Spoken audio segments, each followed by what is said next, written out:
congratulations. I mean, second place, not too shabby. I know, I'm very proud of us.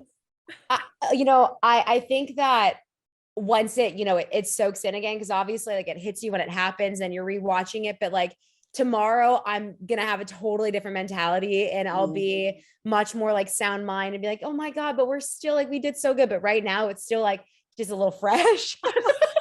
You're so close. Well, first, before we get into the thick of it, I need your professional opinion on Phil as a flight attendant. Did he do okay? I would pin the wings on him. I think he did a great job. You got your mid-flight beverage. I think the way with how sassy people are today, Phil might get in trouble though by some of his sassy remarks he might give to people. Well, just give the eyebrow to everyone as they get They're like, you did not just eyebrow me. Well, you ladies spoke a lot early on about being underestimated, and I think you genuinely were for quite a bit of the race, but you guys kept getting better and better and better. What was the secret? I mean, I think there's a lot of secrets. I think the biggest secret is we truly took it one bite at a time and corrected any previous mistakes from previous legs, usually the one right before. Raquel, like, what do you think? I think that we really like slowed down the race and really, we obviously had fun with it. And I think that's really important. Because I think you just lose track and you could, and if you're not having fun with it, then you're not having fun with each other and you're not enjoying the experience. But I think slowing it down and making it less complicated than it really is. I think that, simple mistakes are made when you're just not paying attention to details like we did with the candy. But it's really about staying in the moment and then learning from each leg. We would go back to our rooms and analyze over an hour, after each leg was done and just talk about like what we did right, what we could have done better, studied everything. And then we just really got along. And I think it's so important. The foundation of success is how well you work with your teammate, right? If that foundation's cracked, then you can only do so well. And I think that it's, just tried and true testament to, how much we really like love each other and respect each other. And that just showed on the race. When we got to this memory quiz, what was it? Was it the candy? Was it the coin? What happened? Yeah. So again, we studied like every night. So we were good to go. Legs 1 through 10, like we knew everything. That last day, it's almost like, again, the blinders are on and it was truly like oh shit, like we're in first. We're like, every time we're leaving the challenge first. And I'm like, oh shit, we're still in first. So it's almost like the excitement almost got away from us. To where, we ultimately, our fail was the last day. It was the candy. I the stone, it was hard because just from my experience, the stone, what I had turned over was a pretty like gold stone. And you turn it over for a second, you see a stone. I wasn't looking at, I guess the stone, it was a picture of the coin. Oh, sorry. The coin was a picture of like Bertram or Elise's face on it. And all I saw was the color. The color stuck out of my mind. I was not looking at the detail. I just saw the coin and I was like, holy shit, I found the coin. Yeah. So when I was looking at the different coins on the board, that definitely threw me off. Because I think the one it ended up being maybe wasn't as gold as I remember in my mind, but it was about the imprint that was on the coin. And then, with the candy, you can talk about the candy, Kay. Yeah, it was just, our strategy was, we know legs 1 through 10. Let's throw all those ones up on the board. Anyone we're not sure about, let's just leave those for last. That way we know if they say fault, which one we think it is. And so the candy and the coin were the two that we were like not sure about. I'm like, oh my God, because I was busy directing her. I didn't pay attention to the candy. And my Amazing Race fan that I am is literally like wanting to shoot myself because I should have known. It's a no-brainer. It's yellow and red. It's the Amazing Race. But I also was like, I don't know. There was like confetti that fell too, so I was just like, I can't remember. So I was like, I'm not sure about that one. And I also was like, Raquel, I didn't see your coin. Like when she found the coin, she got it and got a clue when we left. Like I didn't Yeah. see her coin. So we had to rely on like what she's like, I don't know. Like, cause they gave you options that were different shades of gold and like different little images.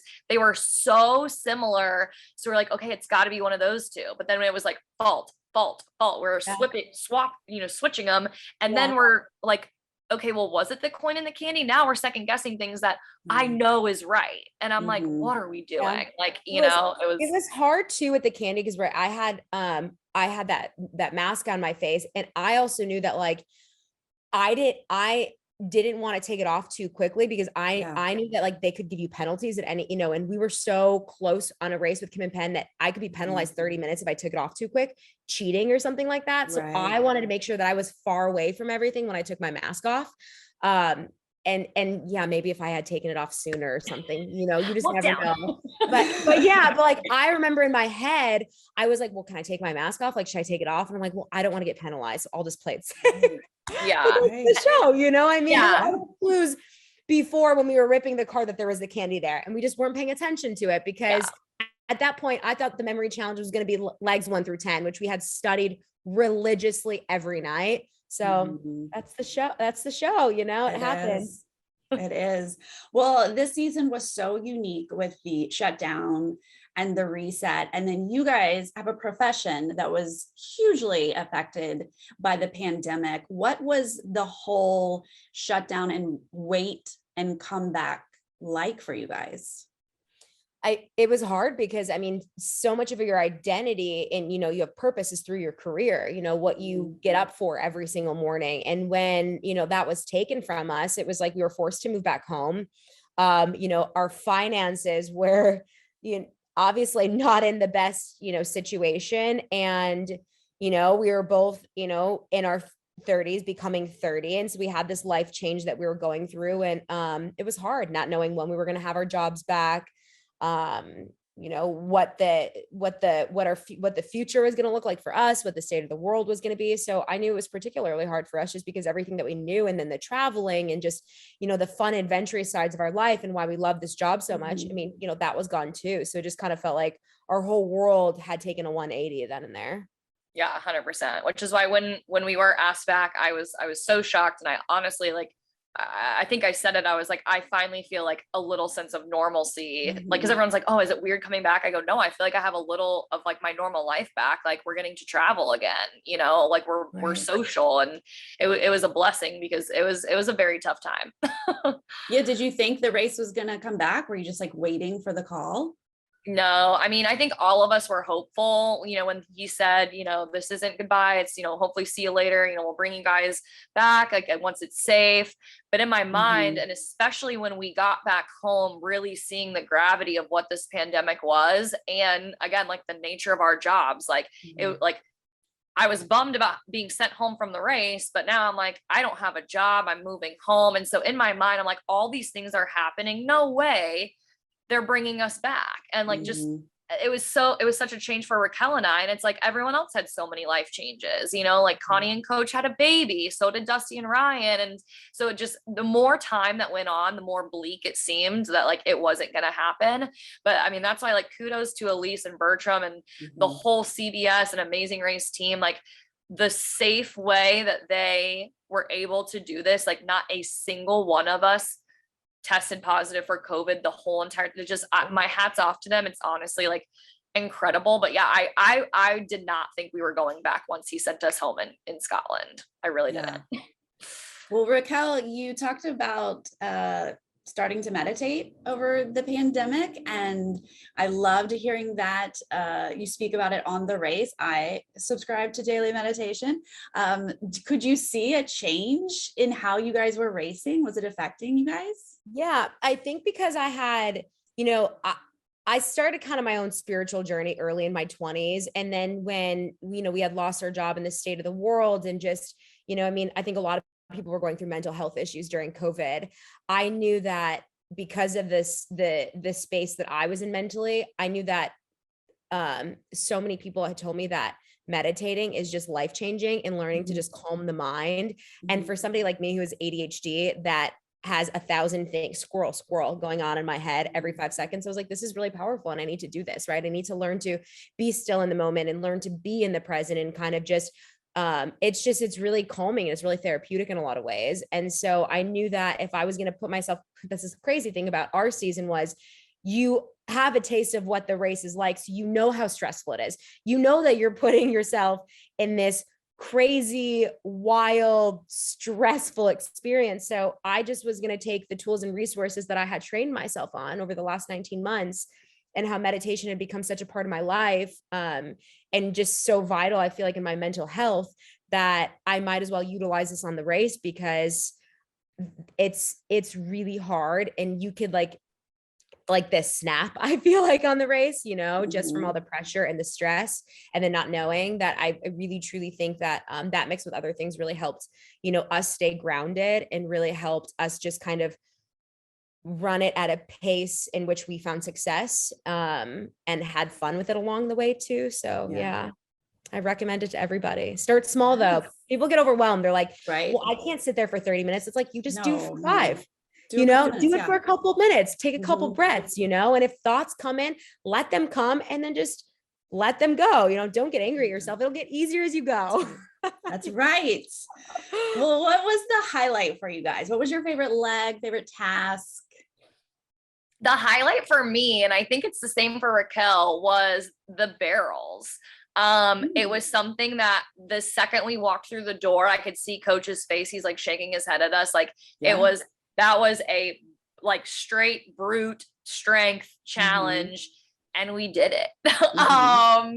And I was so proud of us, that was my favorite challenge, were those barrels, because it was just such a gratifying thing of like, it was like a mountain when I showed up, and I told Raquel, I'm like, I don't think I can do this. Like, this is all strength through the upper body. Like, how are we going to do this? Like, I had an almost like panic moment, and Raquel's like, well, let's try. She's like, let's try. Like, I don't know. And then I was like, okay, so I'm like giving it my all. And like, it just, when I popped that first ring off, I was like, oh my God. So that was my favorite, just because I think a lot of people were shocked that we were able to do it. Well, I can honestly attest, I was shocked that I could do it. So that was just like, I was very proud of ourselves in that moment. I think that's the most proud I was, just because I really was like intimidated going into it. I was impressed when you guys chose that. I was like, oh no, what are they doing? Yeah, but I was just like, listen, like at this race, it's a whole combination of physical, mental, how you work as a team. And it's like, if we're going to win, we have to be able to do these things with these strong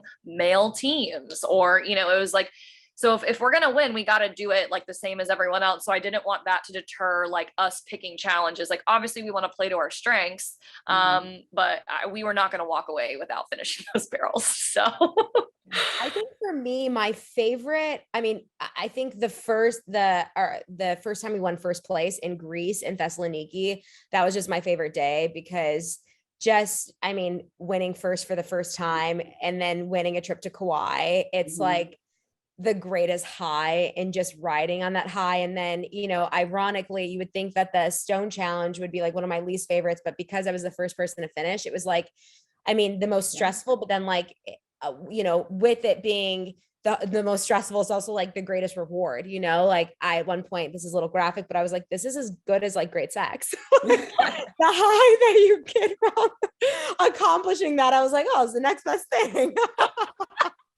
I think you did say that running away, and they were like, but you would say that, Raquel. Yeah, that I really that's great. I was so lovely to watch you guys. You looked like you were having fun. You were enjoying every moment, even when it was tough. And you guys spoke so wonderfully about each other when you hit that final mat. What was it like racing with each other?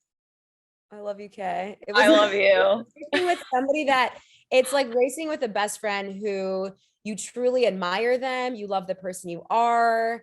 They make you a better version of yourself. It's like just a fun experience that like you get to have this memory with somebody that you just love being around, It was, it's a funny thing, this race. It can tear people apart or it can bring you closer together. And I think gratefully for us, like I'm so much closer to Raquel than I ever was going into it. And just like our life is travel, and we're gone all the time. I didn't really get to spend as much quality time with Raquel, and boy did I get a lot of quality time with Raquel on this thing.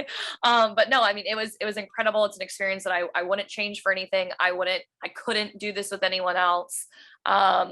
She was the best person, and I'm forever grateful for this experience and to get to do it with her. And I'm proud of us. Like I have to say it 1,000 times, like I'm so proud of you, I could cry. Like literally, like I'm so proud of you, I could cry. Last night we like cried again and hugged each other, and it felt like we were back on the mat. Yeah. And we found out that we won second place all over again. I'm like, oh, we're doing this again. Okay.